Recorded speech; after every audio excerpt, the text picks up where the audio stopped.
ಇರುವಂತವ್ರು ಮಕ್ಕಳನ್ನ ದುರ್ಬಳಕೆ ಮಾಡ್ಕೊಳ್ಳುವಂತ ದೃಷ್ಟಿಯಿಂದ ಲೈಂಗಿಕ ಶೋಷಣೆಗೆ ಮಾಡ್ತಾರೆ ಮಕ್ಕಳ ಮೇಲೆ ಅನ್ನುವಂಥದ್ದು. ಇನ್ನು ಲೈಂಗಿಕ ಕಿರುಕುಳ ಯಾವ ರೀತಿ ಮಾಡ್ತಾರೆ ಅಂತ ಹೇಳಿದ್ರೆ, ಸುಮ್ನೆ ವಿನಾಕಾರಣ ಬೇರೆ ಬಳಕೆ ಮಾಡುವಂಥದ್ದು, ಭಾಷೆ ಬಳಕೆ ಮಾಡುವಂಥದ್ದು, ಕೆಟ್ಟ ಕೆಟ್ಟ ಪದಗಳಿಂದ ನಿಂದಿಸುವಂಥದ್ದು, ಅಥವಾ ಅವ್ರನ್ನ ಬೇರೆ ರೀತಿಯಾಗಿ ಅವರನ್ನ ನೋಡುವಂಥದ್ದು, ಮಾತುಗಳನ್ನ ಹೇಳುವಂಥದ್ದು, ಅವ್ರನ್ನ ಸನ್ನೆ ಮಾಡುವಂಥದ್ದು, ಅವಹೇಳನ ಮಾಡುವಂಥದ್ದು, ಅಥವಾ ಹೊಗಳುವಂಥದ್ದು, ಅಥವಾ ಯಾವ್ದಕ್ಕಾದ್ರೂ ಹೋಲಿಸುವಂಥದ್ದು, ಆ ರೀತಿ ಎಲ್ಲ ಮಾಡುವಂಥದ್ದು ಲೈಂಗಿಕ ಕಿರುಕುಳ ಅನ್ನಿಸ್ಕೊಳ್ಳುತ್ತೆ.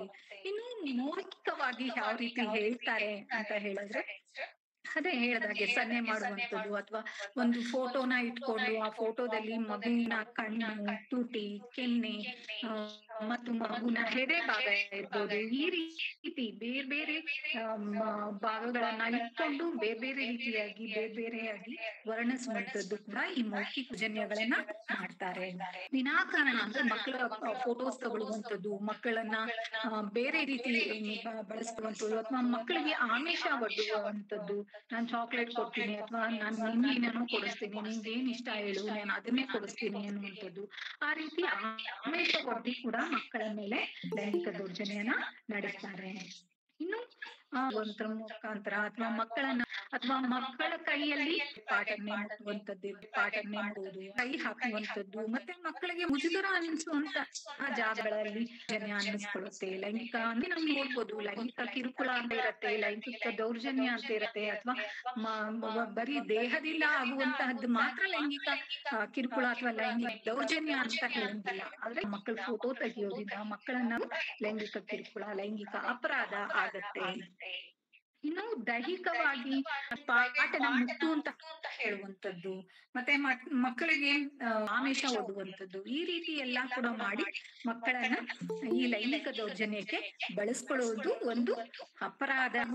ಗುರುತಿಸುತ್ತೆ ಯಾವ ರೀತಿಯಾದ ಅಪರಾಧಗಳು ಅನ್ನುವಂಥದ್ದು, ಗುರುತಿಸುತ್ತೆ ಯಾವ ರೀತಿಯಾದ ಅಪರಾಧಗಳು, ಹಠ ಸಂಭೋಗಕ್ಕೆ ಇರ್ಬೋದು, ಲೈಂಗಿಕ ಹಲ್ಲೆ ಕೂಡ, ಆಮೇಲೆ ತೀವ್ರದ ಲೈಂಗಿಕ ಹಲ್ಲೆ, ಮಗುವಿನ ಲೈಂಗಿಕ ಕಿರುಕುಳ, ಅಶ್ಲೀಲ ಚಿತ್ರಗಳ ಉದ್ದೇಶಕ್ಕಾಗಿ ಫಿಲಿಂ ಮಾಡೋದನ್ನ ನೋಡ್ಬೋದು. ಹೇಗೆ ಏನು ABCD ಏನ್ ಹೇಳತ್ತೆ ಅಂತ ಹೇಳಿದ್ರೆ, ಸಂದರ್ಭದ ಅಪರಾಧಗಳು ಯಾವುದು ಅನ್ನುವಂತಹ ವ್ಯಕ್ತಿಗಳು, ಉದಾಹರಣೆಗೆ ಹೇಳೋದಾದ್ರೆ ಪೊಲೀಸ್ ಇರಬಹುದು, ಅಥವಾ ಒಂದು ಮಕ್ಕಳ ಬಗ್ಗೆ ತುಂಬಾ ಗೊತ್ತಿರತ್ತೆ, ಟೀಚರ್ಸ್ ಆಗ್ಬಹುದು, ಈ ಯಾರಾದ್ರೂ ಮಕ್ಕಳ ಮೇಲೆ ಲೈಂಗಿಕ ದೌರ್ಜನ್ಯ ಮಾಡಿದ್ರೆ ಅದು ತೀವ್ರಕರ ಅಪರಾಧ ಅಥವಾ ಗಂಭೀರ ಅಪರಾಧ ಅಂತ ಹೇಳ್ತಾರೆ. ಯಾಕಂದ್ರೆ ಅವ್ರಿಗೆ ಗೊತ್ತಿದೆ, ಮಕ್ಕಳು ಇವರು ಮಕ್ಕಳಿಗೇನು ಹೇಳಲ್ಲ, ಅಥವಾ ಮಕ್ಕಳು ಅದನ್ನ ನಾವೇನೋ ಏನಾದ್ರೂ ಪುಸ್ಲಾಯಿಸ್ಬೋದು, ಹೆಂಗಾದ್ರೂ ನಾವು ಬಳಸ್ಕೋಬಹುದು, ನಾವೊಂದು ಉನ್ನತ ಸ್ಥಾನದಲ್ಲಿದ್ದೀವಿ, ನಮ್ಮನ್ನ ನೋಡಿದ್ರೆ ಹೆದರ್ತಾರೆ, ಆ ತರದ ಜನಗಳು ಮಕ್ಕಳ ಮೇಲೆ ಲೈಂಗಿಕ ದೌರ್ಜನ್ಯ ಮಾಡದ ಅಪರಾಧ ಅಥವಾ ಗಂಭೀರ ಅಪರಾಧ ಅಂತ ಕರೀತಾರೆ. ಹಾಗೆ ಇನ್ನು ಬಿ ಅನ್ನು ನೋಡುವುದಾದ್ರೆ, ತೀವ್ರ ಅಪರಾಧ ಅಂತ ಹೇಳಿದ್ರೆ ಗುಂಪು ಗಾಯ ಮಾಡುವಂತದ್ದು, ಪ್ರೈವೇಟ್ ಪಾರ್ಟ್ ನ, ಮತ್ತೆ ಆ ಪ್ರೈವೇಟ್ ಪಾರ್ಟ್ ಗೆ ಬೇರೆ ರೀತಿಯಾದ ವಸ್ತುಗಳನ್ನ ಹಾಕುವಂತದ್ದು ಇರ್ಬೋದು, ಆ ರೀತಿ, ಮತ್ತೆ ಅಂಗವಿಕಲ ಮಕ್ಕಳ ಮೇಲೆ ಮಕ್ಕಳ ಮೇಲೆ ಮಾಡುವಂತಹ ಲೈಂಗಿಕ ದೌರ್ಜನ್ಯಗಳ ಬಂದು ಗಂಭೀರ ಅಪರಾಧದಲ್ಲಿ ಕರೀತಾರೆ. ಹಲೋ ಸರ್, ಇದು PDF ಫಾರ್ಮೆಟ್ ಅಲ್ಲಿ ಓಪನ್ ಆಗಿದೆ. 12 ವರ್ಷದ ಒಳಗಿನ ಮಕ್ಕಳ ಮೇಲೆ ಏನಾದ್ರು ಅಲ್ಲ ಸರ್, ಇದು ಆ ತರದ್ದು ಲೈಂಗಿಕ ಈ ರೀತಿ ಆಗ್ತಿದೆ, ತೀವ್ರ ಅಪರಾಧ ಅಂತ ಪರಿಗಣಿಸ್ತಾರೆ. ಮಗುವಿನ ಹೀಗೆ ಗೊತ್ತಿರುವಂತವ್ರೇ ಆಗಿರ್ಬೋದು, ಮಗುವಿನ ದುರ್ಬಳಕೆ ಮಾಡ್ಕೊಂಡು ಆ ಮಗುನ ಆ ರೀತಿ ದೌರ್ಜನ್ಯ ಮಾಡಿದ್ದಾರೆ ಅನ್ನುವಂಥದ್ದಾದ್ರೆ ಕೂಡ ಇದು ತೀವ್ರವಾದ ಅಪರಾಧ ಅನ್ನಿಸ್ಕೊಳ್ಳುತ್ತೆ. ಹಾಗೆ ಇನ್ನೊಂದು ತೀವ್ರವಾದ ಅಪರಾಧ ಡಿ ವಿಭಾಗ ಅಂತ ನೋಡೋದಾದ್ರೆ ಏನು ಅಂದ್ರೆ, ಅವ್ರಿಗೆ ಗೊತ್ತಿರತ್ತೆ ಅವ್ರು ಒಂದ್ ಮಗು ಜೊತೆ ಎಲ್ಲೂ ಅದು ಪ್ರಕರಣ ದಾಖಲಾಗಿರಲ್ಲ, ಹಾಗಾಗಿ ಅವ್ರು ಏನ್ ಮಾಡ್ತಾರೆ, ಟೇಕಿಂಗ್ ಅಡ್ವಾನ್ಸ್ ಅಂತ ಹೇಳಿ ಅಥವಾ ಗ್ರಾಂಟ್ ಅಂತ ಹೇಳಿ ಮಕ್ಕಳು ಸುಲಭವಾಗಿ ಸಿಗ್ತಾರೆ, ಯಾರು ಮಕ್ಕಳು ಹೇಳಲ್ಲ ಅಂತ ಹೇಳಿ ಅವ್ರು ಮತ್ತೆ ಈ ರೀತಿಯಾದ ಅಪರಾಧ ಮಾಡಿದ್ದಾರೆ ಅಂದ್ರೆ ಯಾರ ಗಮನಕ್ಕೂ ಬಂದಿರಲ್ಲ, ಎರಡನೇ ಸರಿ ಮಾಡಿದಾಗ ಮಾತ್ರ ಗಮನಕ್ಕೆ ಬಂದಿರತ್ತೆ ಅಂದ್ರೆ ಆಗ ಪ್ರಕರಣ ದಾಖಲಾಗಿರುತ್ತೆ, ಆವಾಗ ಅಥವಾ ಅವನು ಹೇಳಿಕೆ ಪಡೆಯುವಾಗ ಅವನೇನಾದ್ರು ಈ ತರ ನಾನು ಒಂದಕ್ಕಿಂತ ಜಾಸ್ತಿ ಜನರ ಹತ್ರ ಈ ರೀತಿ ಅದು ಕೂಡ ತೀವ್ರವಾದ ಅಪರಾಧ ಅಂತ ಪರಿಗಣಿಸ್ತಾರೆ. ಕಾಣಿಸ್ತಾ ಇದೆಯಲ್ಲ. ಯಾವ ರೀತಿ ಇದೆ ಅನ್ನುವಂಥದ್ದಾದ್ರೆ, ಹಠ ಏನ್ ಸರ್? ಸಂಭೋಗ ಹಲ್ಲೆ ನಡೆಯುವಂತದಕ್ಕೆ 7ರಿಂದ 10 ನೋಡಿ ಸರ್, ವರ್ಷಗಳ ನೋಡಿ ಜೈಲ್ ಆಗತ್ತೆ. ಈಗ ಹಾಗೆ ಹಠ ಸಂಭೋಗ ತೀವ್ರ ಹಲ್ಲೆ ಅನ್ನುವಂಥದ್ದು ಸಿವಿಯರ್ ಅಂಡ್ ನಾನ್ ಸರಿ ಸಿವಿಯರ್ ಜೂಮ್ ಮಾಡಿದ್ರೆ ಸೀರಿಯಸ್ ಅಂಡ್ ನಾನ್ ಸೀರಿಯಸ್ ಅನ್ನುವಂತ ಅಫೆನ್ಸ್ ಗಳನ್ನ ಹೇಳ್ತಾರೆ. ಮಕ್ಕಳು ಅನ್ನುವಂಥದ್ದು ಗೊತ್ತಿರತ್ತೆ, ಅವರು ಒಂದು ಉನ್ನತ ಅಧಿಕಾರದಲ್ಲಿ ಇರ್ತಾರೆ, ಅವರೇ ಮಕ್ಕಳನ್ನ ಆ ರೀತಿ ದುರ್ಬಳಕೆ ಮಾಡ್ಕೊಂತಿದ್ದಾರೆ ಅಂತ ಮಾಮೂಲಿ ಹೇಳಿದಾಗ ಹಿಂಗಿರುತ್ತೆ ಸರ್. ಆ ಒಂದು ಪ್ರಕರಣ ತೀವ್ರವಾದ ಅಥವಾ ಗಂಭೀರವಾದ ಪ್ರಕರಣ, ಸೀರಿಯಸ್ ಅಫೆನ್ಸ್ ಆಗತ್ತೆ. ಅವರಿಗೆ 7ರಿಂದ 10 ವರ್ಷದ ಶಿಕ್ಷೆ ಆಗತ್ತೆ. ಹಾಗೆ ಲೈಂಗಿಕ ಹಲ್ಲೆ ಮಾಡುವಂತದ್ದು ಅಂದ್ರೆ ಮಗುವಿನ ಉದ್ದೇಶ ಮಗುವಿನ ಮೇಲೆ ಬೇರೆ ರೀತಿಯಾಗಿ ಹಲ್ಲೆ ಮಾಡುವಂತದ್ದು, ನೋಡಿ, ಪ್ರೈವೇಟ್ ಇದೊಂದ್ ಸ್ವಲ್ಪ ಪಾರ್ಟಿಗೆ ಮಾಡ್ತೀನಿ. ಹರ್ಟ್ ಮಾಡುವಂತದ್ದು, ಸಾಕಾ? ಚೆನ್ನಾಗಿ ಹೊಡೆಯುವಂತದ್ದು ಅಥವಾ ಮಗು ಜ್ಞಾನ ತಪ್ಪಿಸುವಂತದ್ದು, ಆ ರೀತಿಯಾಗಿ ಹಲ್ಲೆ ಮಾಡಿ ಮಗು ಮೇಲೆ ಲೈಂಗಿಕ ದೌರ್ಜನ್ಯ ಮಾಡಿದ್ದಾರೆ ಅಂತ ಹೇಳಿದ್ರೆ ಹಾ ಅಂತವರಿಗೆ ಸರ್, ಓಕೆ. 3ರಿಂದ 5 ವರ್ಷ ಕಾಲ ಜೈಲು ಶಿಕ್ಷೆ ಆಗತ್ತೆ. 5ರಿಂದ 7 ವರ್ಷದ ಕಾಲ ಜೈಲು ಶಿಕ್ಷೆ ಆಗತ್ತೆ. ಮಗುವಿನ ಮೇಲೆ ಲೈಂಗಿಕ ಕಿರುಕುಳ ಕೊಡುವಂಥದ್ದು ಅಂದ್ರೆ ಮಗುವಿಗೆ ಬೇರೆ ಬೇರೆ ಭಾಷೆಯಿಂದ ಮಗುವನ್ನ ನಿಂದಿಸುವಂಥದ್ದು, ಮಗುವಿನ ಪ್ರೈವೇಟ್ ಪಾಠಗಳನ್ನ ಬೇರೆ ರೀತಿಯಾಗಿ ನೋಡುವಂಥದ್ದು, ಆ ರೀತಿಯಾಗಿ ಅಂದ್ರೆ ಕಿರುಕುಳ ನಾವು ನೋಡಿದ್ವಿ ಈಗ ಅಂದ್ರೆ ಹಲ್ಲೆ ಏನಿರತ್ತೆ, ಕಿರುಕುಳ ಇರತ್ತೆ, ಅಥವಾ ದೇಹದ ಮೇಲೆ ಯಾವ ರೀತಿಯಾದ ಲೈಂಗಿಕ ದೌರ್ಜನ್ಯ ಮಾಡ್ತಾರೆ ಎನ್ನುವಂಥದ್ದು ನಾವು ಕೇಳಿದೀವಿ. ಆ ರೀತಿಯಾಗಿ ಮಕ್ಕಳ ಮೇಲೆ ಕಿರುಕುಳ ಆದ್ರೆ ಆ ಶಿಕ್ಷೆಗೆ, ಆ ಒಂದು ಸೆಕ್ಷನ್ಗೆ 3 ವರ್ಷಗಳ ಕಾಲ ಶಿಕ್ಷೆ, ಜೈಲು ಶಿಕ್ಷೆ ಆಗತ್ತೆ. ಸರಿ ಸರಿ ಸರ್, ಮಾಡಿದ ಹಾಗೆ ಈ ಒಂದು ಅಪರಾಧ ಅಂದ್ರೆ ಮಕ್ಕಳ ಭಾವಚಿತ್ರಗಳನ್ನ ಲೈಂಗಿಕ ನ ಯಾರೋ ತೆಗೆದಿರ್ತಾರೆ, ಬೇರೆಯವರಿಗೆ ಪ್ರಚಾರ ಮಾಡಿರ್ತಾರೆ, ಅಂತವ್ರಿಗೂ ಸಹ ಈ ಒಂದು ಕಾನೂನಿನಡಿಯಲ್ಲಿ ಶಿಕ್ಷೆ ಆಗುತ್ತೆ. ಅಂದ್ರೆ ಈ 5ರಿಂದ 7 ವರ್ಷಗಳ ಕಾಲ ಶಿಕ್ಷೆ ಆಗತ್ತೆ. ಇನ್ನು ಲೈಂಗಿಕ ಅಂದ್ರೆ ಮಕ್ಕಳ ಫಿಲಿಂ ತೆಗೆಯೋದಕ್ಕೋಸ್ಕರ ಅಂತಾನೆ, ಸೆಕ್ಸ್ ವಿಡಿಯೋಸ್ ಮಾಡೋದಕ್ಕೆ ಅಂತಾನೆ ಮಕ್ಕಳನ್ನ ಬಳಕೆ ಮಾಡ್ಕೊಂಡ್ರೆ ಅಂತವ್ರಿಗೂ ಸಹ ಈ ಕಾನೂನಡಿಯಲ್ಲಿ ಶಿಕ್ಷೆ ಆಗತ್ತೆ. 8ರಿಂದ 10 ವರ್ಷಗಳ ಕಾಲ ಶಿಕ್ಷೆ ಆಗತ್ತೆ. ಮಕ್ಕಳಿರುವಂತಹ ಫೋಟೋಗಳನ್ನ ಅಶ್ಲೀಲ ಚಿತ್ರಗಳಿಗೆ ಅಂದ್ರೆ ಬೇರೆಯವ್ರದ್ದು ಯಾವ್ದೋ ಬಾಡಿ ಇರತ್ತೆ, ಮುಖನ ಕಟ್ ಮಾಡ್ಕೊಂಡು ಆ ಒಂದು ಪಿಕ್ಚರ್ಗಳಿಗೆ ಆಡ್ಸುವಂತದ್ದಾದ್ರೆ ಅದು ಕೂಡ ಆ ತರದ್ದು ಯಾರಾದ್ರೂ ಬೇರೆಯವರು ಮಾಡ್ತಿದ್ದಾರೆ ಅನ್ನುವಂಥದ್ದು ಆದ್ರೆ, ಮತ್ತೆ ಅದನ್ನ ಬೇರೆಯವರು ಬೇರೆ ರೀತಿ ಪ್ರಚಾರ ಮಾಡ್ಕೊತಿದ್ದಾರೆ, ದುರ್ಬಳಕೆ ಮಾಡ್ಕೊಂತಿದ್ದಾರೆ ಅಂತ ಹೇಳಿದಾಗ್ಲೂ ಕೂಡ ಅಂತವ್ರಿಗೂ ಕೂಡ 3 ವರ್ಷ ಕಾಲ ಜೈಲು ಶಿಕ್ಷೆ ಆಗತ್ತೆ.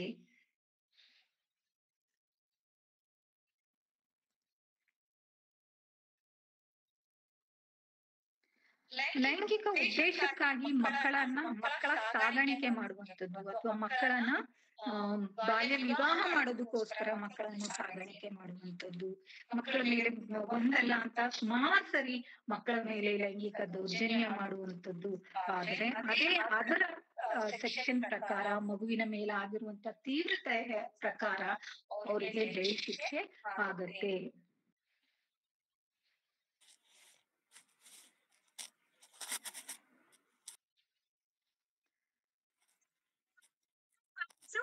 ವರ್ಷ ನಂಗೆ ನನ್ ಸ್ಕೂಲ್ ನನ್ ಕೆಲವು ಫ್ರೆಂಡ್ಸ್ ಸಂಡೆ ಕೂರ್ರು, ಹಾಗೆ ನಾನು ಮಾಡೋಣೆ.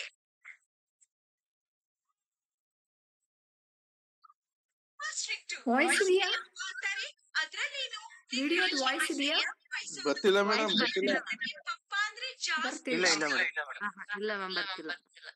ಅಲ್ಲ ನೋಡಿ ಎಲ್ಲಿ ಕೊಡ್ಬೇಕು ಅಂತ.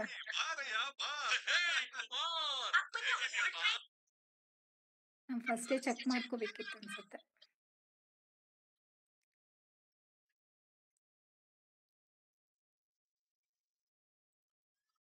ಬಸ್ ಬರೋ ಹೊತ್ತಾಯ್ತು, ಹೊರಡು.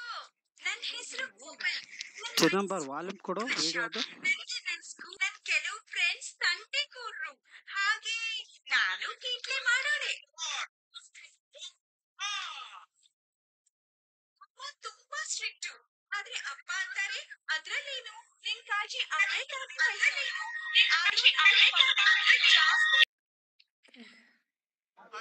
ಮಹೇಶ್ ಪಕ್ಷಿ ಸರ್ ಬಂದೋಯ್ತು ವಾಯ್ಸ್ ಸರ್. ಮನೆಯವರು. ಹಲೋ, ಯಾರಿದು ಗೊತ್ತು ಗೊತ್ತು ಹುಡುಗಿ? ಅವ್ರ ಮಹೇಶ್ ಮನೆಯಿದ್ರೆ ನಾನ್ ಅವ್ರ ಜೊತೆ ಆಡ್ಬೋದಿತ್ತು. Thank you. ವಾಯ್ಸ್ ಬದಲಾಗ್ತದೆ.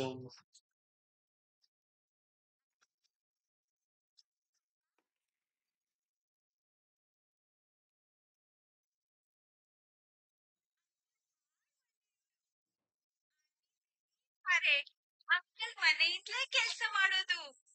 ಅವ್ರ ಮನೇನು ತುಂಬಾ ತುಂಬಾ ಚೆನ್ನಾಗಿದೆ. Wow, unicorn. ಚೆನ್ನಾಗಿದೆಯಲ್ಲ, ನಾನು ಕೊಟ್ಟೆ ಅಂತ ಹೇಳಮ್ಮಂಗೆ. ಇಲ್ಲಾಂದ್ರೆ ಬೇಡ ಬಿಡು.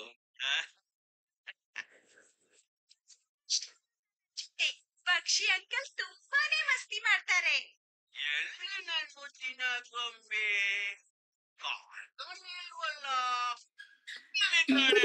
ಸರ್ ವಾಯ್ಸ್ ಮತ್ತಿನ ನಾವು ಐಸ್ಕೋಲಾ ತಿಂದ್ರಿ. ಮೇಡಮ್ ಅದೇ ಅಲ್ಲಿ ಬರ್ತಿದೆ ಬಟ್ ಇದ್ ಮಾಡ್ತಾ ಇಲ್ಲ, ಚೆಕ್ ಮಾಡ್ತಾ ಇದ್ದಾರೆ. ಸ್ಟ್ರಿಕ್ಟು. ಹಾ ಸರ್. ಹೇಳ್ಬೇಕು ಅಂತಿದ್ದೆ ಆದ್ರೆ ಹೆದರ್ತಿದ್ದೆ. ಇದ್ರಲ್ಲೇನು ಕೋಲಾ ಅಷ್ಟೇ ತಾನೆ, ನನ್ನೆಲ್ಲ ಫ್ರೆಂಡ್ ತಿಂತಾರೆ. ಇವತ್ತು ಹೊಸಕಿ ಮಾಡೋಣ. ಸೀಕ್ರೆಟ್ ಹಾ, ಮಜಾ ಬರುತ್ತೆ.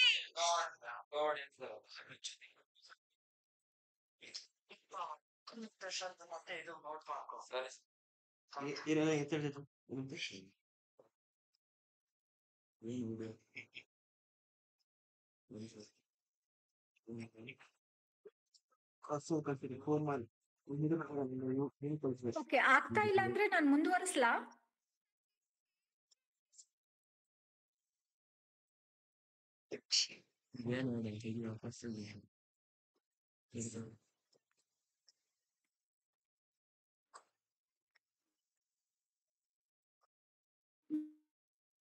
ಸರಿಯಾಗಿದೆ ತಾನೆ? ಮೇಡಮ್ ಹಾ ಸರ್. ನಿಮ್ ಜೊತೆ ಲಾಸ್ಟ್ ಅಲ್ಲಿ ತೋರಿಸಿ ನೀವು. ಮುಂದುವರಿಸ್ಲಾ ಹಾಗಾದ್ರೆ? ಮುಂದುವರಿಸಿ ಮೇಡಮ್. ಯಾಕೆ ಬೇಜಾರು? ಮುಂದುವರಿಸಿ ಮೇಡಮ್, ಲಾಸ್ಟ್ ಅಲ್ಲಿ ಅದನ್ನ ಪ್ರೆಸೆಂಟೇಷನ್ ಮಾಡಿ. ಸರಿ ಸರ್. ಓಕೆ, ನಾನು ಹೇಳಿದೆ ಈಗ ಮಕ್ಕಳ ಕಲ್ಯಾಣ ಸಮಿತಿಯಲ್ಲಿ ಸಪೋರ್ಟ್ ಪರ್ಸನ್ ನ ಒಬ್ಬರನ್ನ ಆಯ್ಕೆ ಮಾಡ್ಕೋಬಹುದು ಅಥವಾ ಕೊಡಬಹುದು ಅಂತ. ಪ್ರತಿ ಪೊಲೀಸ್ ಸ್ಟೇಷನ್ ಒಂದು ಕೇಸಿಗೆ ಒಂದು ಸಪೋರ್ಟ್ ಪರ್ಸನ್ ಇದ್ದೇ ಇರ್ತಾರೆ. ಅವರು ಯಾವ ರೀತಿಯಾಗಿ ನೀವು ಒಂದು ಕಂಪ್ಲೇಂಟ್ ನ ಬರಿಬೇಕಾಗತ್ತೆ, ಮತ್ತೆ ಕಂಪ್ಲೇಂಟ್ ಆದ ನಂತರದಲ್ಲಿ ಏನೆಲ್ಲ ಸ್ಟೆಪ್ಸ್ ಇರುತ್ತೆ ಅಂದ್ರೆ, ಕಂಪ್ಲೇಂಟ್ ಆದ್ಮೇಲೆ ಮಗುವಿನ ಹೇಳಿಕೆ ದಾಖಲೆ ಮಾಡುವಂಥದ್ದು, 161 ಸ್ಟೇಟ್ಮೆಂಟ್ ನ ದಾಖಲೆ ಮಾಡುವಂಥದ್ದು, ಅದಾದ ನಂತರ ಮೆಡಿಕಲ್ ಮಾಡುವಂಥದ್ದು, ಅದಾದ ನಂತರದಲ್ಲಿ ಮಗುವಿನ 164 ಸ್ಟೇಟ್ಮೆಂಟ್ ತಗೊಳ್ಳುವಂಥದ್ದು, ಮತ್ತೆ ಮಗುವಿಂದು ಏನಾದ್ರೂ ಬೇರೆ ಎವಿಡೆನ್ಸ್ ಗಳನ್ನ ತಗೋಬೇಕು ಅಂತ ಹೇಳಿದಾಗ ಆ ಪ್ರೊಸೀಜರ್ ಅನ್ನ ಅವರು ಅಲ್ಲಿಂದಾನೇ ಅಂದ್ರೆ ಪ್ರೈಮರಿ ಹಂತದಿಂದಾನೇ ಈ ಸಪೋರ್ಟ್ ಪರ್ಸನ್ ಆ ಒಂದು ಫ್ಯಾಮಿಲಿಗೆ ಬೆಂಬಲವಾಗಿರ್ತಾರೆ. ಯಾವುದೇ ಪೇರೆಂಟ್ಸ್ ಅವರಿಗೆ ಹಣ ಕೊಡುವಂತ ಅವಶ್ಯಕತೆ ಇಲ್ಲ. ಇದು ಮಕ್ಕಳ ಕಲ್ಯಾಣ ಸಮಿತಿ ರಾಜ್ಯ ಸರ್ಕಾರನೇ ನೋಡ್ಕೊಳ್ಳುತ್ತೆ. ಪ್ರತಿ ಜಿಲ್ಲೆಗಳಲ್ಲಿ ಇರುವಂತಹ ಜಿಲ್ಲಾ ಮಕ್ಕಳ ರಕ್ಷಣಾ ಘಟಕದ ವ್ಯವಸ್ಥೆ ಆಗಿರುತ್ತೆ. ಟ್ರಾನ್ಸ್ಲೇಟರ್ ನ ಆಯ್ಕೆ ಮಾಡುವಂತದ್ದು, ಸಪೋರ್ಟ್ ಪರ್ಸನ್ ನ ಕೊಡುವಂತದ್ದು ಎಲ್ಲ ಕೂಡ ಈ ಜಿಲ್ಲಾ ಮಕ್ಕಳ ರಕ್ಷಣಾ ಘಟಕದ ವ್ಯವಸ್ಥೆ ಮಾಡ್ಕೊಡ್ತಾರೆ. ಅಂದ್ರೆ ಒಂದು ಪ್ರಕರಣ ಪೊಲೀಸ್ ಸ್ಟೇಷನ್ ಅಲ್ಲಿ ದಾಖಲಾಗಿದೆ ಅಂತ ಹೇಳಿದಾಗ ತಕ್ಷಣವೇ 24 ಗಂಟೆ ಒಳಗೆ ಅವರು ಮಕ್ಕಳ ಕಲ್ಯಾಣ ಸಮಿತಿಗೆ ಮತ್ತೆ ವಿಶೇಷ ನ್ಯಾಯಾಲಯಕ್ಕೆ ಈ ಒಂದು FIR ಬೇಕಾಗುತ್ತೆ. ಮತ್ತೆ ಮಗುಗಲ್ಲಿ ಪೊಲೀಸ್ ಅವರು ನೋಡ್ಬೇಕಾಗತ್ತೆ ಮಗುಗ್ ರಕ್ಷಣೆ ಮತ್ತೆ ಪೋಷಣೆ ಬೇಕಾಗಿದೆಯಾ ಅಂತ. ಬೇಕಾಗಿದೆ ಅಂದಾಗ ಅದ್ರಗಳನ್ನ ಅಲ್ಲಿಂದ ಅಲ್ಲಿಗೆನೆ ಅದು ಮಾಡ್ತಾ ಹೋಗ್ತಾರೆ. ಸ್ಟೆಪ್ 1, ಸ್ಟೆಪ್ 2, ಸ್ಟೆಪ್ 3 ಅನ್ನುವಂಥದ್ದನ್ನ ಮಾಡ್ತಾ ಹೋಗ್ತಾರೆ. ಯಾವುದೇ ಮಗುಗೆ ಯಾವುದೇ ಮೊದಲೇ ತೊಂದರೆಗೆ ಒಳಗಾಗಿರುವಂತ ಮಗುನ ಮತ್ತೆ ತೊಂದರೆಗೆ ಸೇರ್ಸೋದು ಅಷ್ಟು ಸರಿ ಇರಲ್ಲ. ಹಾಗಾಗಿ ಇದು ಮಕ್ಕಳಿಗೆ ವಿಶೇಷವಾಗಿ ಈ ಒಂದು ಕಾನೂನನ್ನ ತಯಾರು ಮಾಡಿದ್ದಾರೆ. ಹಾಗೆ ಈ ಕಾಯ್ದೆ ಅಡಿಯಲ್ಲಿ ತುಂಬಾ ಪ್ರೋಟೋಕಾಲ್ಸ್, ಅವ್ರದೇ ಆದ ರೋಲ್ ನ ಪೊಲೀಸಿಗೆ ಯಾವ ರೋಲ್ ಪ್ಲೇ ಮಾಡ್ಬೇಕು, ಪಬ್ಲಿಕ್ ಪ್ರಾಸಿಕ್ಯೂಟರ್ ಯಾವ ರೋಲ್ ಪ್ಲೇ ಮಾಡ್ಬೇಕು, ಹಾಗೆ ಜಡ್ಜಿ ಯಾವ ರೀತಿ ರೋಲ್ ಪ್ಲೇ ಮಾಡ್ಬೇಕು, ಅಲ್ಲಿ ಸಪೋರ್ಟ್ ಪರ್ಸನ್ ನ ಸಹಾಯ ತಗೊಂಡಾಗ ಅವ್ರು ಯಾವ ರೀತಿಯಾಗಿ ಮಗುಗೆ ಸಹಾಯ ಮಾಡ್ಬೇಕು ಅನ್ನುವಂಥದ್ದು ಎಲ್ಲಾನು ಇಂಟರ್ಲಿಂಕ್ ಆಗಿ ಎಲ್ಲಾಗೂ ಕೂಡ ಅವ್ರದೇ ಆದ ರೂಲ್ಸ್ ಅನ್ನ ರೆಗ್ಯುಲೇಷನ್ಸ್ ನ ಈ ಕಾಯ್ದೆ ಮಾಡಿಕೊಟ್ಟಿದೆ. ಹಾಗೆ ಮಗುಗೆ ಆ ಆಮ್, ಆ, ಅವಧಿಯಲ್ಲಿ ಸಿಗ್ಬೇಕಾದಂತ ವ್ಯವಸ್ಥೆಗಳು ಅಂದ್ರೆ ನಾನು ಹೇಳ್ದೆ ಪರಿಹಾರ ಧನ, ಮೆಡಿಕಲ್ಗೆ ಬೇಕಾದಂತ ಪರಿಹಾರ ಧನ ಇರ್ಬೋದು, ಅಥವಾ ಮಗುಗೆ ಶಿಕ್ಷಣಕ್ಕೆ ಬೇಕಾದಂತಹ ವ್ಯವಸ್ಥೆ ಇರ್ಬೋದು, ಅದನ್ನ ಮಾಡ್ಕೊಡುವಂಥದ್ದು ಕಾಲಕ್ಕೆ ಆಗ್ತಾನೆ ಇರ್ಬೇಕಾಗತ್ತೆ. ಮತ್ತೆ ನಮಗೆ ಏನು ಒಂದು ಆ, ಈ ಕಾನೂನಿನ ಅರಿವು ಇರ್ಬೇಕಾಗತ್ತೆ. As a social worker, as a social activist, ಅಥವಾ ಯಾವ್ದಾದ್ರು ಸಮುದಾಯಗಳಲ್ಲಿ ನಾವು ಕೆಲಸ ಮಾಡ್ತೀವಿ ಅಂದ್ರೆ ಈ ಕಾಯ್ದೆನ ನಾವ್ ಹೆಂಗೆ ಅರ್ಥ ಮಾಡ್ಕೊಳ್ಳುವಂಥದ್ದು ಅಂತಂದ್ರೆ, ಇದು ಕಾಯ್ದೆನೇ ಹೇಳುತ್ತೆ 18 ವರ್ಷದ ಕೆಳಗಡೆ ಇರುವಂತಹ ಮಕ್ಕಳ, ಹೆಣ್ಣು ಮಕ್ಕಳಾಗ್ಲಿ ಗಂಡು ಮಕ್ಕಳಾಗ್ಲಿ, ಯಾರ ಮೇಲಾದ್ರೂ ಈ ರೀತಿಯಾದ ಲೈಂಗಿಕ ದೌರ್ಜನ್ಯ ಆಯ್ತು ಅಂದ್ರೆ ಈ ಕಾಯ್ದೆ ಅನ್ವಯ ಆಗತ್ತೆ ಅನ್ನುವಂಥದ್ದು. ಇದು 2012ರಲ್ಲಿ ಬಂದಂತಹ ಕಾಯ್ದೆ ಇರ್ಬೋದು. ಮತ್ತೆ ಈ ಪ್ರಕರಣಗಳು ಒಂದು ಸರಿ ಚಾರ್ಜ್ ಶೀಟ್ಗೆ ಹೋಗಿದೆ ಅಂದರೆ ಕೂಡ ಅದನ್ನು ಕೂಡ ನಾವು ಆಸ್ ಎ ಸಪೋರ್ಟ್ ಪರ್ಸನ್ ಅಥವಾ ಆಸ್ ಎ ಸೋಷಿಯಲ್ ಆಕ್ಟಿವಿಸ್ಟ್ ನಮಗೆ ಅಧಿಕಾರ ಇರುತ್ತೆ. ನಾವು ಕೇಳುವಂಥದ್ದು, ಪ್ರಶ್ನೆ ಮಾಡುವಂಥದ್ದು ಪೊಲೀಸ್ ಅವರಿಗೆ, ಯಾವ ಹಂತದಲ್ಲಿ ಏನಾಗ್ತಿದೆ ಪ್ರಕರಣ ಅನ್ನುವಂಥದ್ದು ನಾವು ಕೇಳ್ಬೇಕಾಗತ್ತೆ, ಅಥವಾ ನಾವುಗಳು ಸಹ ತಿಳ್ಕೊಬೇಕಾಗತ್ತೆ ಅನ್ನುವಂಥದ್ದು.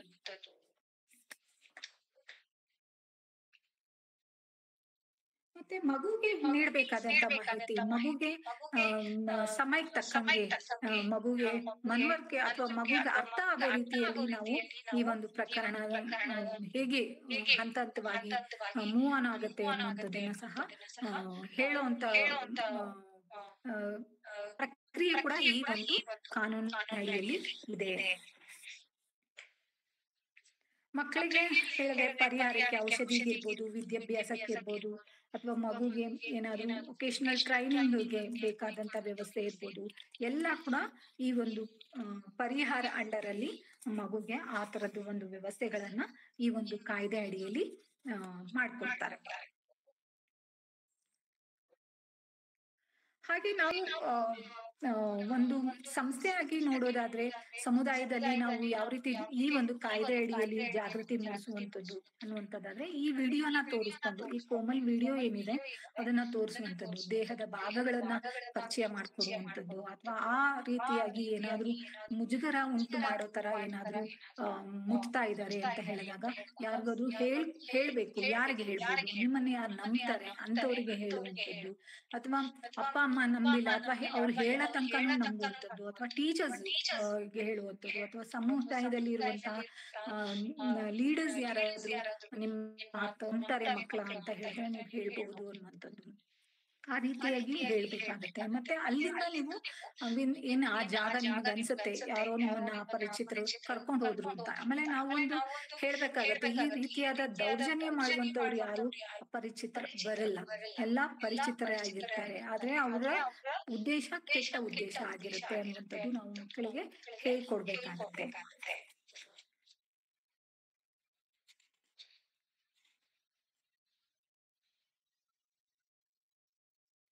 ಹಾಗೆ ಈಗ ಒಂದು ಪ್ರಕರಣ ಖುಲಾಸೆ ಆಗಿದೆ ಅಥವಾ ಜಡ್ಜ್ಮೆಂಟ್ ಬಂದಿದೆ ಅಂತ ಹೇಳಿದ್ರೆ 30 ದಿನದಲ್ಲಿ ಆ ಮಗುಗೆ ಆ ಪರಿಹಾರದ ಹಣ ಸೇರ್ಬೇಕು ಅನ್ನುವಂಥದ್ದು ಈ ಕಾನೂನು ಹೇಳುತ್ತೆ, ಈ ಕಾಯ್ದೆ ಹೇಳುತ್ತೆ.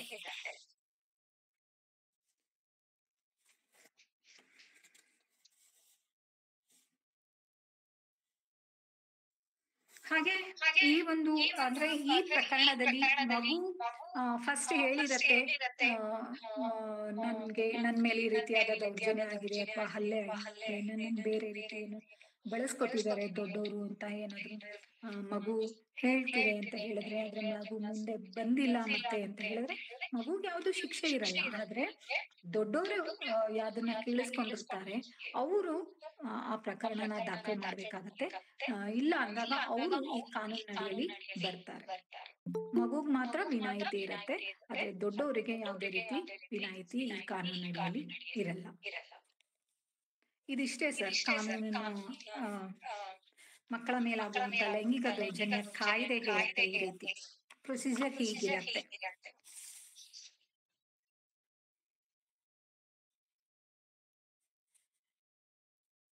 ಏನಾದ್ರೂ ಪ್ರಶ್ನೆ ಇದ್ರೆ ಕೇಳ್ಬೋದು ಸರ್. ನಮಸ್ತೆ ಮೇಡಮ್. ನಮಸ್ತೆ ಸರ್. ಮೇಡಮ್, ಈ ಇಷ್ಟೊಂದು ಗಂಭೀರ ಐತಿ ಕಾಯ್ದೆ ಮೇಡಮ್. ಆದ್ರೆ ಒಬ್ರು ಮಾಜಿ ಮುಖ್ಯಮಂತ್ರಿ ಮೇಲೆ ಒಂದು ಪ್ರಕರಣ ದಾಖಲಾಗ್ತದೆ ಇದೇ ಪೋಕ್ಸೋ ಅಲ್ಲಿ. ಆದ್ರೆ ಅವ್ರಿಗೆ ನೀವ್ ಹೇಳಿದ ಪ್ರೊಸೆಸ್ ಎಲ್ಲ ಫಾಲೋ ಆದವೋ ಇಲ್ವಾ ಅಂತ ಒಂದು ಪ್ರಶ್ನೆ ಮೇಡಮ್. ಅವ್ರಿಗೆ SIT ಟೀಮ್ ಅಂತ ಮಾಡಿರ್ತಾರೆ ಸರ್. ಯಾಕಂದ್ರೆ ಈ ಯಾರಿಗೂ ವಿನಾಯಿತಿ ಇಲ್ಲ ಸರ್. ಈ ಕಾನೂನು ಅಡಿಯಲ್ಲಿ ಯಾರಿಗೂ ವಿನಾಯಿತಿ ಇಲ್ಲ, ಆಯ್ತಾ? ಯಾರಿಗೂ ಅಂದ್ರೆ ಹೌದು, ನಮ್ಮ ಮಾಜಿ ಮುಖ್ಯಮಂತ್ರಿಗಳಾಗಿದ್ರು, ಅವ್ರ ಮೇಲೆನೆ ಬಂದಂತದ್ದು ಒಂದು ಇಶ್ಯೂ ಇದು. ಅವ್ರನ್ನ ಭೇಟಿಯಾಗಕ್ ಹೋದಾಗ ಮಗುವಿನ ಹತ್ರ ಅನಿಶ್ಚಿತವಾಗಿ ನಡ್ಕೊಂಡ್ರು ಅನ್ನುವಂಥದ್ದು ನಾನು ವಿಡಿಯೋ ಅಂದ್ರೆ ಟಿವಿ ಮೂಲಕ, ಮಾಧ್ಯಮದ ಮೂಲಕ ತಿಳ್ಕೊಂಡಿದ್ದು ನಿಜಾನೇ. ಆ ಪ್ರಕರಣ ದಾಖಲಾಗಿದ್ದು ನಿಜಾನೇ. ಆದ್ರೆ ಒಂದ್ ಹಂತದಲ್ಲಿ ಅಂದ್ರೆ ಚಾರ್ಜ್ ಶೀಟ್ ಹೋಗೋಕ್ ಮುಂಚೆನೆ ಪೊಲೀಸರು ನಡೆಸುವಂತಹ ತನಿಖೆ ಏನಿರುತ್ತಲ್ಲ ಸರ್, ಆ ತನಿಖೆಯಲ್ಲಿ ಅದು ದೃಢೀಕರಣ ಆಯ್ತು ಅಂದ್ರೆ ಆ ಪ್ರಕರಣ ಸಂಬಂಧಪಟ್ಟಂತ ಎವಿಡೆನ್ಸ್ ಎಲ್ಲ ಏನು ಕೇಸ್ ಪರವಾಗಿನೇ ಇತ್ತು ಅಂತ ಹೇಳಿದ್ರೆ ಅದು ಮುಂದೆ ಹೋಗುತ್ತೆ ಸರ್. ಒಂದ್ ವೇಳೆ ಅಂದ್ರೆ ಯಾರು ಸುಳ್ಳು ಹೇಳಲ್ಲ ಅಂತಲ್ಲ, ಅಥವಾ ಯಾರು ಬೇಕು ಅಂತಾನೆ ಈ ಒಂದು ಅಪರಾಧ ಮಾಡ್ತಾರೆ ಅನ್ನುವಂಥದ್ದು ಅಲ್ಲ ಸರ್. ಸುಳ್ಳು ಹೇಳ್ತಾರೆ ಸುಮಾರು ಜನ, ಬೇರೆ ಬೇರೆ ರೀತಿಯಲ್ಲಿ ಆ ತರದ ಪ್ರಕರಣಗಳು ಇದಾವೆ. ಆದ್ರೆ ನಿಜ ಆಗಿರುವಂತಹ ಪ್ರಕರಣಗಳು ಇದಾವೆ sir. Thank you madam. Okay, thank you sir.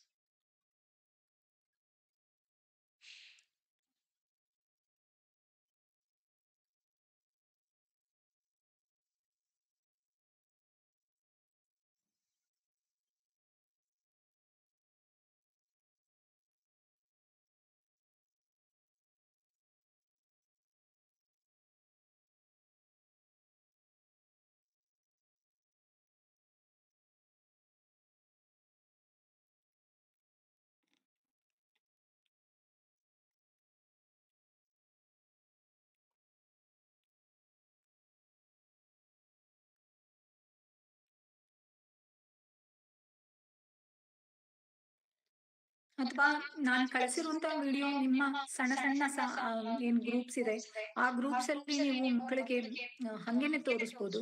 ತೋರಿಸಿ ನೀವು ಅಲ್ಲಿ ಮಕ್ಕಳಿಗೆ ಸೇಫ್ ಟಚ್ ಅಂದ್ರೆ ಏನು, ಅನ್ಸೇಫ್ ಟಚ್ ಅಂದ್ರೆ ಏನು, ಏನಿರತ್ತೆ ಏನಿರಲ್ಲ ಅನ್ನುವಂಥದ್ದು, ಮತ್ತೆ ಯಾವ್ದು ಮಕ್ಕಳಿಗೆ ಸರಿ ಅನ್ಸುತ್ತೆ, ಯಾವ್ದು ಸರಿ ಅನ್ಸಲ್ಲ ಅನ್ನುವಂಥದ್ದನ್ನ ನೀವು ಹೇಳ್ಕೊಡ್ಬೋದು ಸರ್.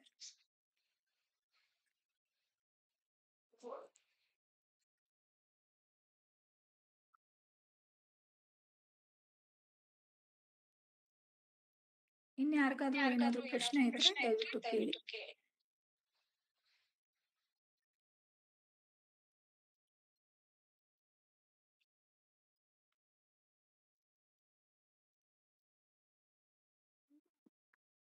ಮೇಡಮ್, ನನ್ಗೊಂದ್ ಪ್ರಶ್ನೆ ಇದೆ. ಖಂಡಿತ ಕೇಳಿ ಮೇಡಮ್.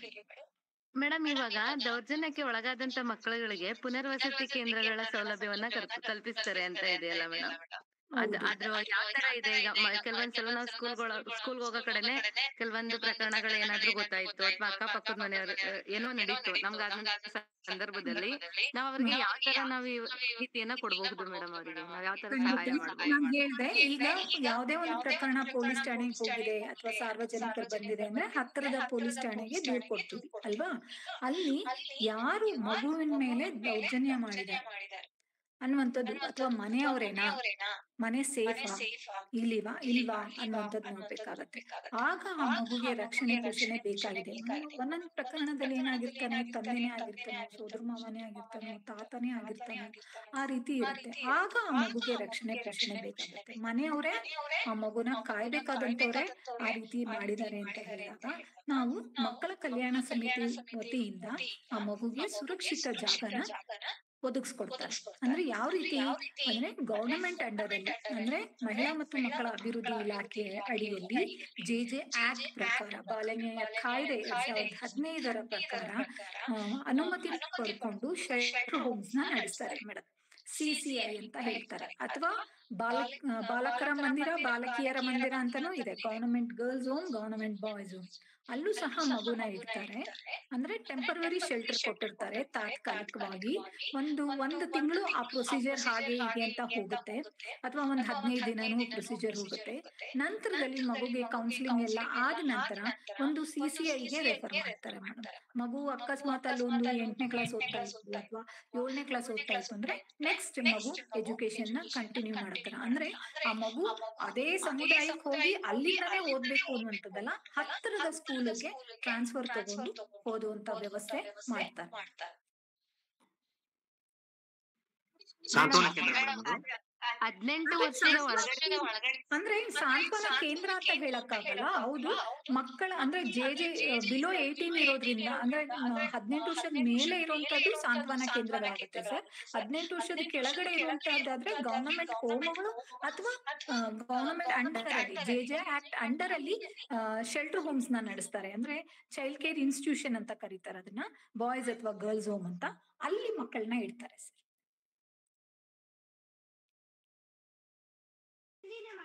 ಮೇಡಮ್ 18 ವರ್ಷದ ಒಳಗಡೆ ಇರುವಂತ ಹೆಣ್ಮಕ್ಳು ಎಷ್ಟೋ ಸರಿ ಈಗ ಕೆಲವೊಂದು ಲೈಂಗಿಕ ದೌರ್ಜನ್ಯಗಳು ಹೊರಗಡೆನೆ ಬರ್ದೇನೆ ಅವರು ಪ್ರೆಗ್ನೆಂಟ್ ಆದಂತ ಸಂದರ್ಭದಲ್ಲಿ ಹೊರಗಡೆ ಬಂದಿರುತ್ತೆ.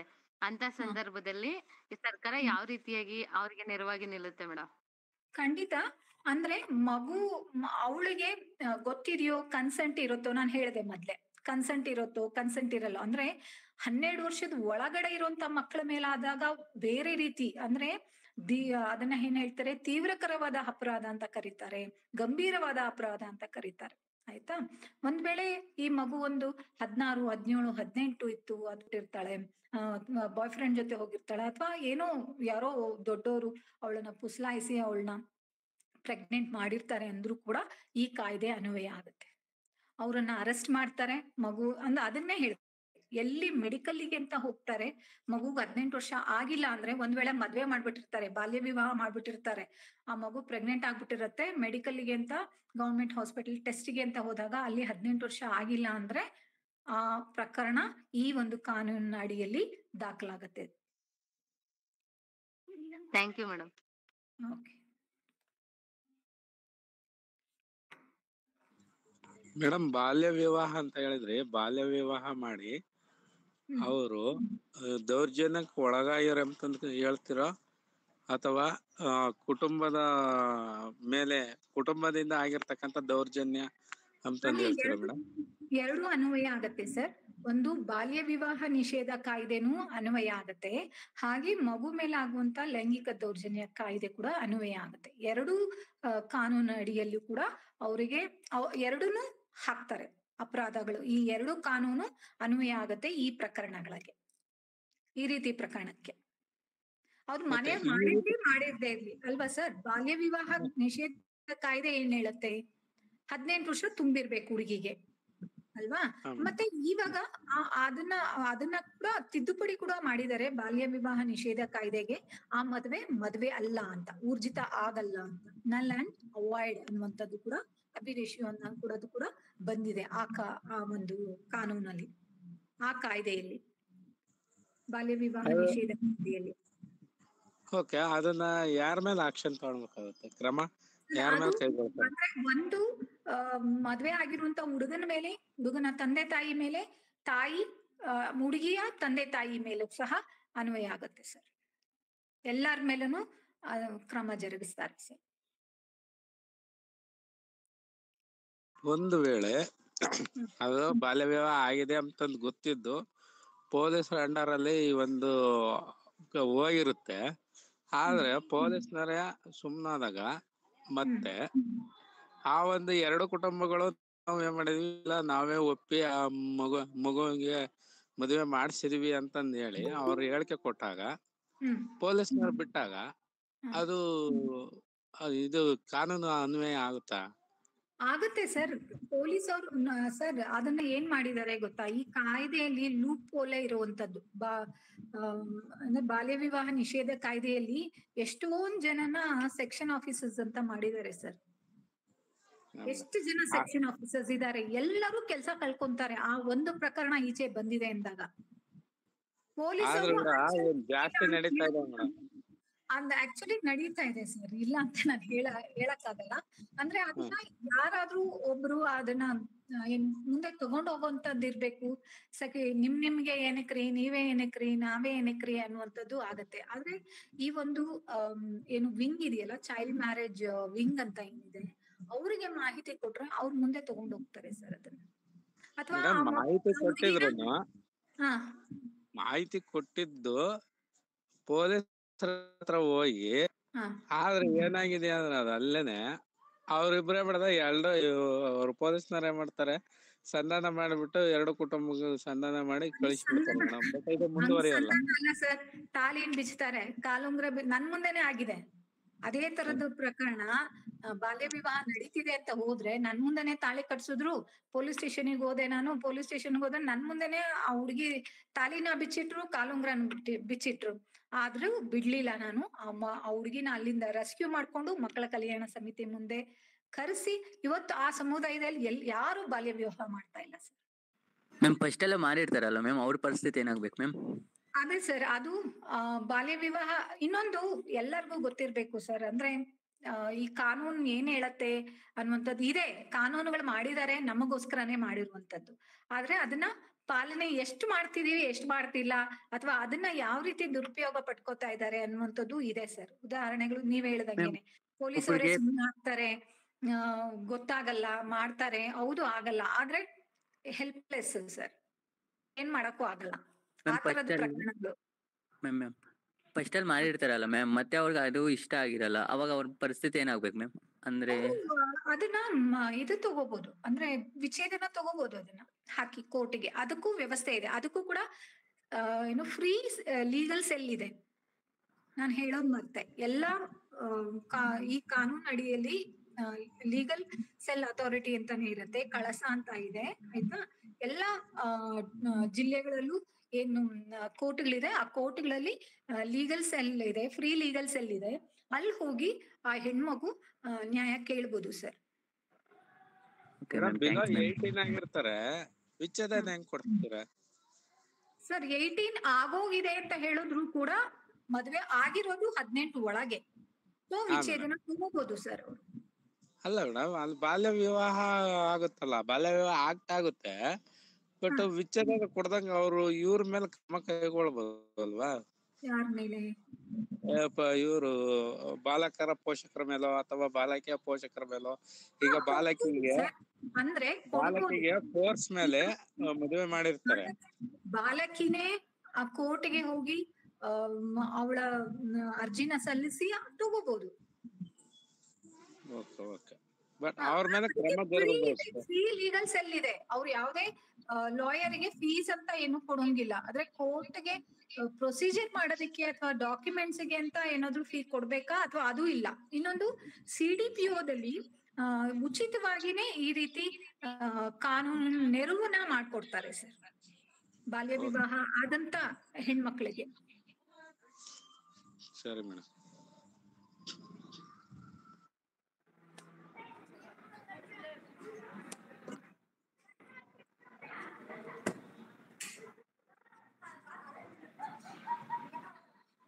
ಹಲೋ ಮ್ಯಾಮ್, ಹೇಳಿ.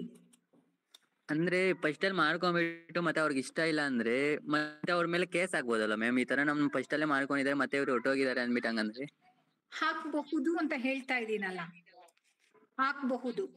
ಅಂದ್ರೆ ಬಾಲ್ಯ ವಿವಾಹ ಮಾಡ್ಕೊಂಡ್ಬಿಟ್ಟು ಮತ್ತೆ ಆ ಹುಡುಗಿಗ ಮ್ಯಾರೇಜ್ ಇಷ್ಟ ಇಲ್ಲ ಅಂದ್ರೆ ನನಗೆ ನಿಮ್ ಪ್ರಶ್ನೆ ಅರ್ಥ ಆಗ್ತಾ ಇಲ್ಲ.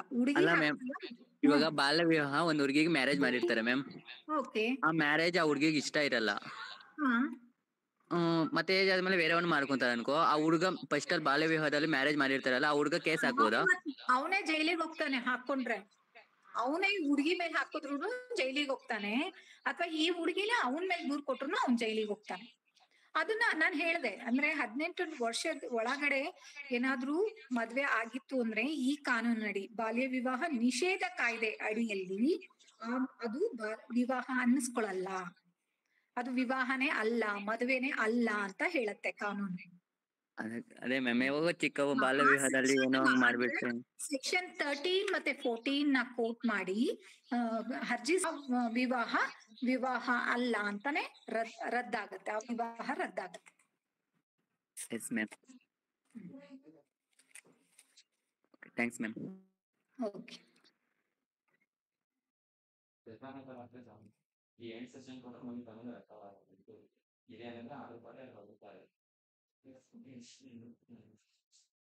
ಪ್ರಶ್ನೆಗಳಿದ್ರೆ ಹಲೋ ಮೇಡಮ್. ಹೇಳಿ ಸರ್. ಮೇಡಮ್, ಈ ಒಂದು ವಿಷಯದ ಪ್ರಕಾರ ಶಾಲೆಗಳಲ್ಲಿ ಶಿಕ್ಷಕರಾಗಿ ನಾವು ಯಾವ ರೀತಿಯ ಕ್ರಮ ಕೈಗೊಳ್ಬಹುದು ಮೇಡಮ್? ಸರ್, ನಾವು ಮಕ್ಕಳ ಒಟ್ಟಿಗೆ ಫ್ರೆಂಡ್ಲಿ ಆಗಿ ಇರ್ಬೇಕು ಅಂತ ಹೇಳತ್ತೆ. ಹಾಗೆ ಮಕ್ಕಳಿಗೆ ಈ ರೀತಿಯಾದ ಅರಿವನ್ನ ನಾವು ಮೂಡಿಸ್ಬೇಕಾಗತ್ತೆ. ಅಂದ್ರೆ ಮಕ್ಕಳಿಗೆ ಯಾವ್ದು ಸುರಕ್ಷಿತ ಅಥವಾ ಯಾವ್ದು ಬೇಕು ಯಾವ್ದು ಬೇಡ ಅನ್ನುವಂಥದ್ದು. ಮತ್ತೆ ನಾವು ಸಣ್ಣ ಮಕ್ಕಳಿಗೆ ಈ ಒಂದು ಕೋಮಲ್ ವಿಡಿಯೋ ತೋರಿಸಿ ನಾವು ಹೇಳ್ಬಹುದು, ಅಥವಾ ಅವ್ರ ಸುರಕ್ಷತೆನ ಅವ್ರು ಹೇಗೆ ಕಾಪಾಡ್ಕೋಬೇಕು ಅನ್ನುವಂಥದ್ದು ಸಹ ಈ ವಿಡಿಯೋ ಮುಖಾಂತರ ತೋರಿಸ್ಬೋದು. ಹಾಗೆ ಶಿಕ್ಷಕರಾಗಿ ನಾವು ನಮ್ಮ ಗಮನಕ್ಕೆ ಬಂದಿದೆ ಅಂದ್ರೆ ನಾವು ಎಲ್ಲಾದ್ರೂ ಒಂದ್ ಕಡೆ ನಾವು ಪ್ಲೇ ಮಾಡ್ಬೇಕಾಗತ್ತೆ ಸರ್. ಈ ಒಂದು ಕಾನೂನು ಅಡಿಯಲ್ಲಿ ಸೆಕ್ಷನ್ 19 ಹೇಳತ್ತೆ, 19A ಹೇಳತ್ತೆ ಏನಂತ ಅಂದ್ರೆ ಇದು ಕಂಪಲ್ಸರಿ, ಮತ್ತೆ ಇದು ಈ ಒಂದು ದೂರ್ನ ದಾಖಲ್ ಮಾಡ್ಲೇಬೇಕು ಅಂತ ಹೇಳುತ್ತೆ. ಇದು ಮ್ಯಾಂಡೇಟರಿ ಅಂತ ಕೂಡ ಹೇಳುತ್ತೆ sir. Okay, thank you madam. ಬೇರೆ ಮಕ್ಕಳು ಯಾರಾದ್ರು ಟೀಚರ್ಸ್ ಏನಾದ್ರು ಪ್ರಶ್ನೆಗಳಿದ್ರೆ ಕೇಳ್ಬೋದು.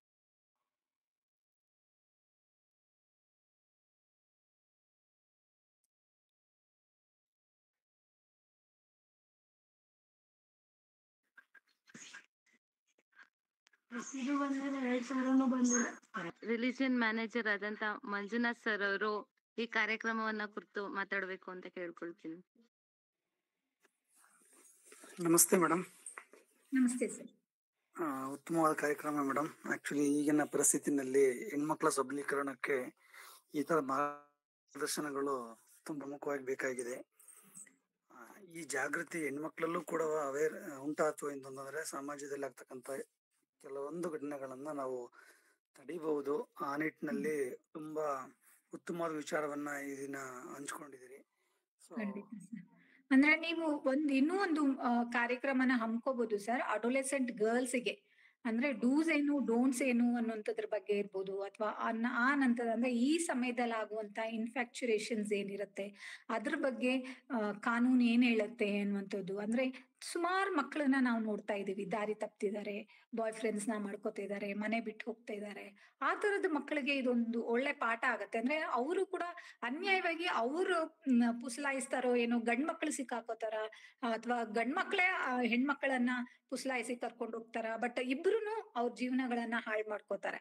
ಇದೊಂದು ನಿಮ್ ಸಮುದಾಯದಲ್ಲಿ ಖಂಡಿತ ನೀವೊಂದು ಅವೇರ್ನೆಸ್ ಕ್ರಿಯೇಟ್ ಮಾಡಿದ್ರೆ ಚೆನ್ನಾಗಿರುತ್ತೆ ಸರ್. ಇಲ್ಲ ಮೇಡಮ್, ಖಂಡಿತ. ನಮ್ಮಲ್ಲಿ ಈಗ ಏಪ್ರಿಲ್ ತಿಂಗಳೆಲ್ಲ ಟ್ರೈನಿಂಗ್ ಸ್ಕೂಲ್ ಶುರುವಾಗುತ್ತೆ. ಈಗ ರೇಷಿಯೋ ನಮ್ಮಲ್ಲೂ ಕೂಡ 50-50 ರೇಷಿಯೋ ಎಂಪ್ಲಾಯ್ಸ್ಗಳು ನಾವು ನೋಡ್ತಾ ಇದೀವಿ at present. So mail female ನ. ಸೊ ಆ ಒಂದು ಟ್ರೈನಿಂಗ್ಸ್ ಗಳಲ್ಲಿ ಇನ್ ಕೇಸ್ ಅವಕಾಶಗಳಿದ್ರೆ ಖಂಡಿತ ನಾನು ಒಂದ್ಸರಿ ಮ್ಯಾನೇಜ್ಮೆಂಟ್ ಜೊತೆಗೆ ಇಂಟ್ರಾಕ್ಷನ್ಸ್ ಮಾಡಿ ಮೇ ಬಿ ಸೆಷನ್ಸ್ ಗಳಿಗೆ ಅವಕಾಶಗಳಿದ್ರೆ ಖಂಡಿತ ಇನ್ಫಾರ್ಮ್ ಮಾಡಿಸ್ತೀನಿ ಮೇಡಮ್ ನಾನು. ಖಂಡಿತ sir. Thank you madam. Agastya ಅಂತಾರಾಷ್ಟ್ರೀಯ ಪ್ರತಿಷ್ಠಾನದ ರಿಲಿಜನ್ ಮ್ಯಾನೇಜರ್ ಆದಂತ ದಿಲೀಪ್ ಸರ್ ಅವರು ತಮ್ಮ ಅನಿಸಿಕೆಯನ್ನ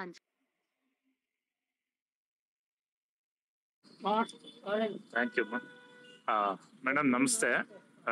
ಈಗಿನ ಸಿಚುವೇಶನ್ಗೆ ಈ ತರ ಸೆಷನ್ಸ್ ಮಕ್ಕಳಿಗೆ ತುಂಬಾ ಇಂಪಾರ್ಟೆಂಟ್ ಅಂತ ಅನ್ಕೊಂಡಿದ್ವಿ. ಹಂಗಾಗಿ ನೀವು ಈ ಸೆಷನ್ ಮಾಡ್ಕೊಟ್ಟಿದ್ದು ನಮ್ಗೆ ತುಂಬಾ ಅನುಕೂಲ ಆಗಿದೆ ಮೇಡಮ್. ಅದೇ ರೀತಿ ಮಕ್ಕಳಲ್ಲಿ ಒಂದು ಅರಿವು ಮೂಡಿಸುವಂತ ಕಾರ್ಯಕ್ರಮ ರೆಗ್ಯುಲರ್ ಆಗಿ ನಡೀತಾ ಇರಬೇಕು. ನಮ್ಮ ಶಿಕ್ಷಕರಿಗೆ ಇದ್ರ ಬಗ್ಗೆ ಒಂಚೂರು ಮಾಹಿತಿ ಸಿಕ್ಕಿದ್ದು, ಯಾಕಂದ್ರೆ ನಮ್ಮಲ್ಲೂ ರೆಗ್ಯುಲರ್ ಆಗಿ ಟ್ರೈನಿಂಗ್ಸ್ ಕೊಡ್ತೀವಿ ನಮ್ಮ ಸ್ಟಾಫ್ಗೆ. ಅದ್ರ ಜೊತೆ ಇನ್ನೂ ಹೆಚ್ಚಿನ ಮಾಹಿತಿ ನಿಮ್ ಕಡೆಯಿಂದ ನಮಗೆ ಸಿಕ್ತು ಅನ್ಕೊಂಡಿದೀವಿ. Thank you very much madam for your support. Thank you sir. ನನಗೆ ಈ ಅವಕಾಶ ಮಾಡಿಕೊಟ್ಟಿದ್ದಕ್ಕೆ ತುಂಬಾ ಧನ್ಯವಾದ sir. Thank you madam.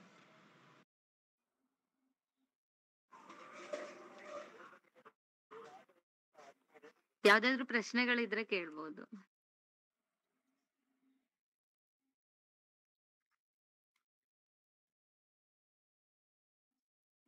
No madam.